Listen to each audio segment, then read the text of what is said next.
In a country that has such profound respect for private property, images like these should be an aberration.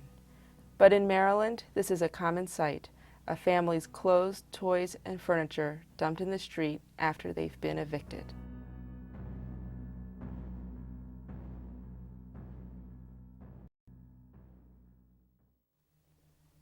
More than 500,000 families are sued by their landlords for eviction every year in Maryland, a rate much higher than that of other states. 17,000 of those families end up with their belongings on the street. Why would they have things set out for other people to go through your belongings and you have to start all over in life? It's the worst thing I think happen to a person, knowing that you can't go back and pick your things up and get them. These unattended piles of property represent an eviction system gone awry. It's pretty obvious from looking at the piles of trash in the street that this is not the best way to do things.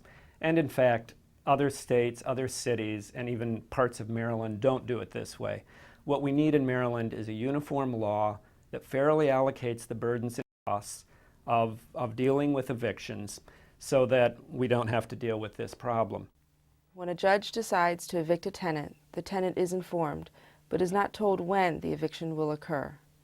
Even though the eviction date is scheduled well in advance, no Maryland law or local law requires the court or the landlord to tell a family when to expect a sheriff's deputy at their door.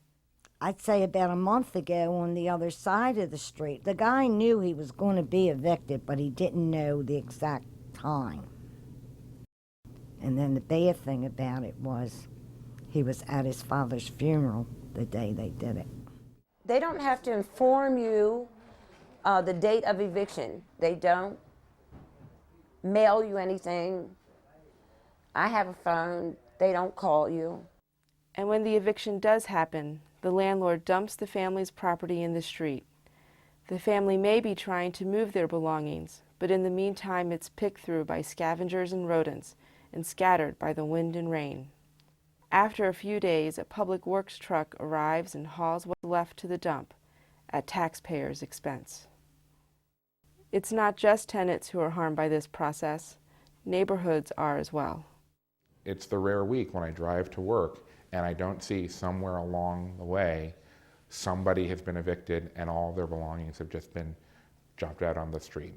And it's depressing. I mean, I work in community development, and it's one more force constantly working against community development.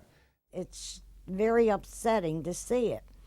I mean, I hate people to come here because of it looking like that. When real estate agents are trying to sell people a house, there's nothing like trying to show somebody a new house that they're anxious to move into, and then half a block down the street, all of somebody's possessions are just piled on the sidewalk and in the road. It doesn't have to be this way. Solutions are being proposed by advocacy groups like the Maryland Rental Housing Coalition. There are three basic elements that should be addressed. First of all, it's the sheriff and the landlord who schedule the eviction. They know when the eviction is going to occur, but nobody is required by law to tell the tenant. The tenant should be provided notice at the same time the eviction is scheduled. Secondly, the tenant should be given an opportunity to reclaim their goods for a certain amount of time after the eviction. In New York and Philadelphia, for instance, a landlord is required to hold the goods for up to 30 days. Only if the tenant doesn't reclaim the goods should the landlord or the warehouseman then take the goods to the public dump, but not put them on the street. I mean, that's the obvious thing, is the goods should not be on the street.